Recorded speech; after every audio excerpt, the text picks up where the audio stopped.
Tollywood stars Vijay Devarakonda, Rashmika Mandanna గీత గోవిందం, dear comrade చిత్రాల్లో కలిసి నటించారు. అప్పటి నుంచి ఈ జంట తమ పర్సనల్ లైఫ్లో చాలా సన్నిహితంగా ఉంటూ వస్తున్నారు. దాంతో విజయ్, రష్మిక ప్రేమలో ఉన్నారంటూ గత కొంతకాలంగా రూమర్స్ ఉన్నాయి. అయితే ఈ జంట మాత్రం తాము కేవలం స్నేహితులం మాత్రమేనని చెబుతూ వస్తోంది. తాజాగా ఈ జోడీకి సంబంధించిన ఓ ఫోటో ప్రస్తుతం నెట్టింట వైరల్గా మారింది. రెస్టారెంట్లో వీరిద్దరూ కనిపించారు. ఎవరో ఈ ఫోటో సీక్రెట్గా తీసి షేర్ చేసినట్లు తెలుస్తోంది.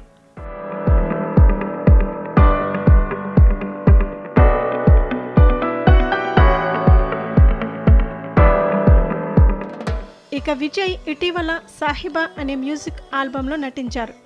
ఈ ఆల్బం ప్రచార కార్యక్రమంలో భాగంగా రౌడీ బాయ్ తన రిలేషన్షిప్ స్టేటస్ గురించి ఆసక్తికర వ్యాఖ్యలు చేశాడు. తాను సింగిల్ కాదన్నాడు.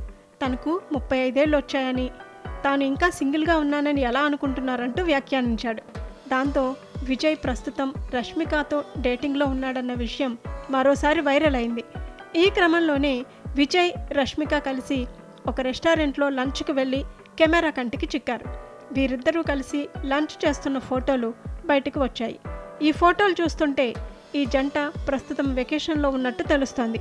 ఇక ఈ ఇద్దరి సినిమాల విషయానికి వస్తే, గౌతమ్ తిన్ననూరితో విజయ్ దేవరకొండ ఓ సినిమా చేస్తున్నాడు. రష్మిక ప్రస్తుతం పుష్ప ది రూల్ ప్రమోషన్లో బిజీగా ఉన్నారు. డిసెంబర్ 5న ఇది విడుదల కానుంది.